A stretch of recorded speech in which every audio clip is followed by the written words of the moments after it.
चिदंबर नमस्तेस्तु चिंतितार्थ प्रदायिने औदुंबर सदावासा चिदंबर नमोस्तुते। सभी साधक बंधुओं को, आत्मज्योति को साष्टांग प्रणाम।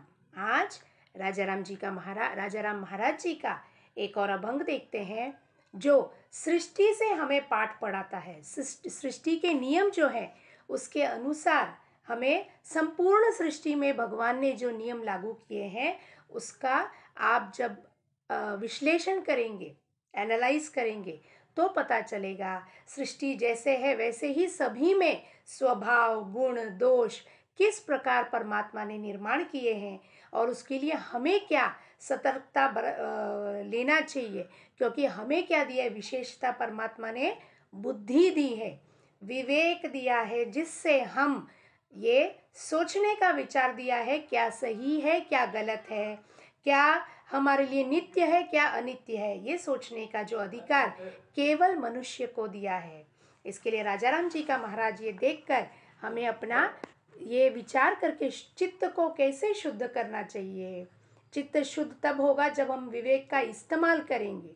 क्या कहते हैं राजा राम जी महाराज, विंचू सर्पा लागी करावे न मन, नसे बा कारण स्वभावासी, दोष गुण त्याचे आणू नये चित्ती, देव सर्वाभूती ओळखावा, ओळखोनी देव करावे न मन, असे दोष गुण ज्याच्या त्यासी, दास म्हणे शुद्ध करोनी या चित्त, पाहे सर्वागत चिदंबरा। जय चिदंबर। विंचू सर्पा लागी करावे न मन, नसेबा कारण स्वभावासी। अभी आप बिच्छू, सांप, हिंसक प्राणी को देखते हैं, तब आप क्या करते हैं, जाकर क्या कहते हैं राजा राम जी महाराज, उनको भी नमन करो। क्यों? क्योंकि स्वभाव जो है, जिसका जिसका जैसा स्वभाव परमात्मा ने देकर पृथ्वी पर भेजा है उसके अनुसार विंचू और सर्प ये जंगल के प्राणी हैं, हिंसक प्राणी हैं। उनको अपने अपने पर्याय से अपना बचाव करने के लिए जो दिया है, दंश करने के लिए, अटैक करने के लिए दिया है, उसको विष निकालने के लिए दिया है, उसका वो स्वभाव है। लेकिन उन सब में, उन सभी जीवों में परमात्मा क्या कहते हैं भगवत गीता में, मैं सभी जड़ और चेतन वस्तुओं में मैं स्थित हूँ। मतलब सभी प्राणियों में, चाहे वो हिंसक हो या पाळीव हो, कोई भी हो, और जड़ वस्तु, पत्थर, फूल और अपना मट्टी, सभी में मैं हूँ। तो फिर आप विंचू और सर्प से कैसे नफरत कर सकते हैं? उसमें भी मैं ही हूँ। उसको मैंने वो उसका स्वभाव दिया है। कोई आपके पास आएगा तो आप उसको क्या करना, उसको डस लेना करके, विंचू को भी डस लेना, ताकि आपको कोई, हम अगर पैर दे देंगे तो विंचू मर जाएगा। तो इसके लिए विंचू का स्वभाव है डसना। इसके लिए हमको क्या करना चाहिए, उसको भी देखकर नमन करना चाहिए। दोष गुण त्याचे आणू नये चित्ती, देव सर्वाभूति ओळखावा।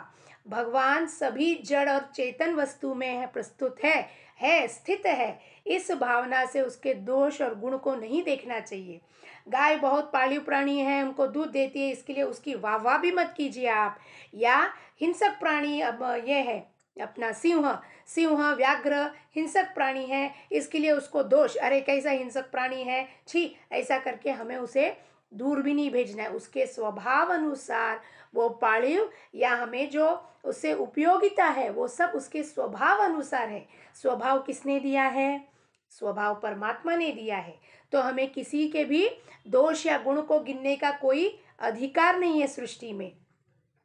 ओळखूनी देव करावे नमन, असे दोष गुण त्याच्या ज्याच्या त्यासी। सभी में, सभी जीव मात्रा में, कोट्यानुकोटि जीव, कृमि कीटक से लेकर पत्थर से लेकर मनुष्य तक, सभी जीवों में चैतन्य हाजिर है। इसके लिए हमें उनको नमन करना चाहिए। हम क्या करते हैं, भौतिक एक नाम और आकार को देखकर आप उसको प्रणाम करते हैं, उसको ऊपर चढ़ा देते हैं, पहले वाह करने लगेंगे और फिर बाद में उसको गिरा देंगे।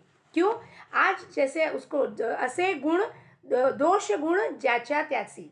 आज आप कोई अच्छा लगता है आपको, आप उसको चढ़ा देंगे, ऊपर चढ़ा के उनको गुरुजी बोलेंगे, वाह करेंगे, नमस्कार करेंगे, सब कुछ दे देंगे।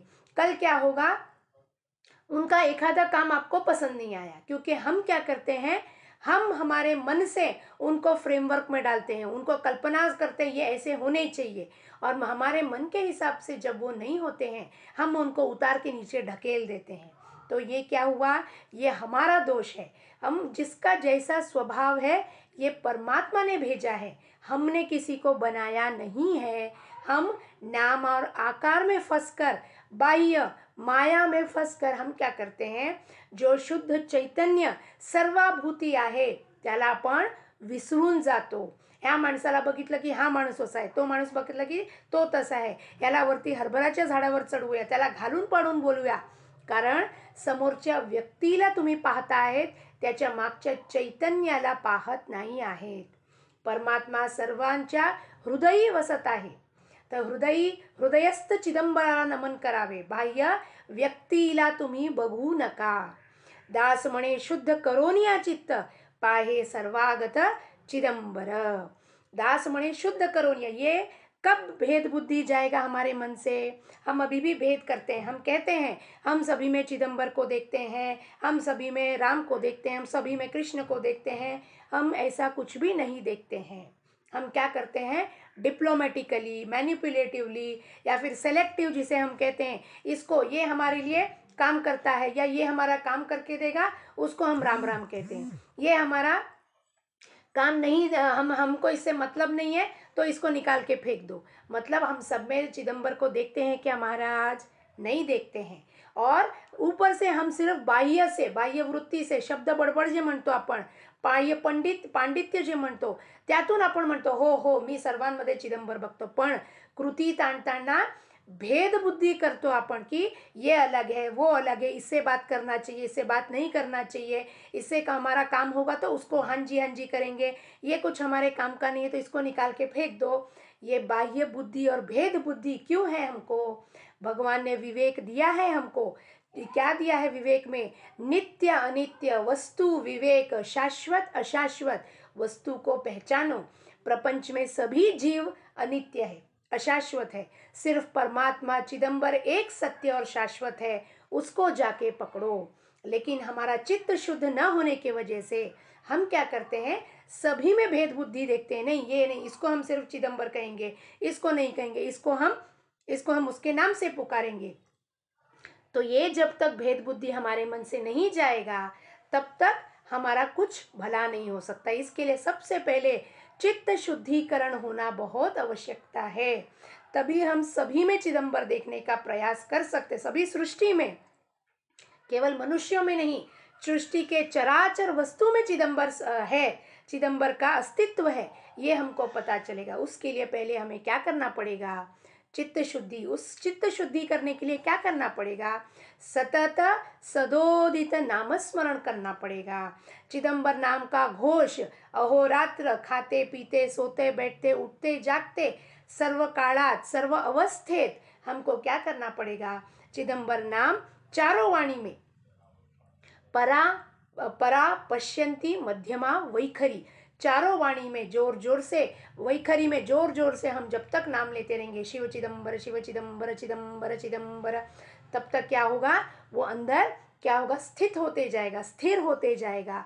और धीरे धीरे हम मन में भी कोई काम कर रहे हैं तो भी देह से प्रपंच का काम करते रहो और मन में चिदंबर नाम का घोष चालू रखो, तभी चित्त शुद्ध होने का प्रयास शुरू होगा। और तभी हमें ये संभव है कि सभी में हम चिदंबर देखने का एक कोशिश कर सकते हैं। ऐसे राजा राम जी महाराज इस अभंग के द्वारा हमें बोध कराते हैं। इस मन को हमेशा बोध कराते रहना चाहिए। हम बाह्य वस्तु को, दृश्य जगत को देखकर भूल जाते हैं कि उस दृश्य जगत का निर्माता स्वयं स्वामी है। इसके लिए चराचर वस्तु व्यक्ति में चिदंबर है। लेकिन जब तक हमारे मन से ये भेद बुद्धि नहीं जाएगी तब तक हम सभी में चिदंबर नहीं देख सकते हैं। तो हम सब मिलकर आज से प्रयास करेंगे, प्रयत्न करेंगे कि हम सभी में चिदंबर देखने का प्रयत्न करेंगे और स्वामी के चरणों में, राजा राम जी के महाराज के चरणों में नतमस्तक हो जाएंगे।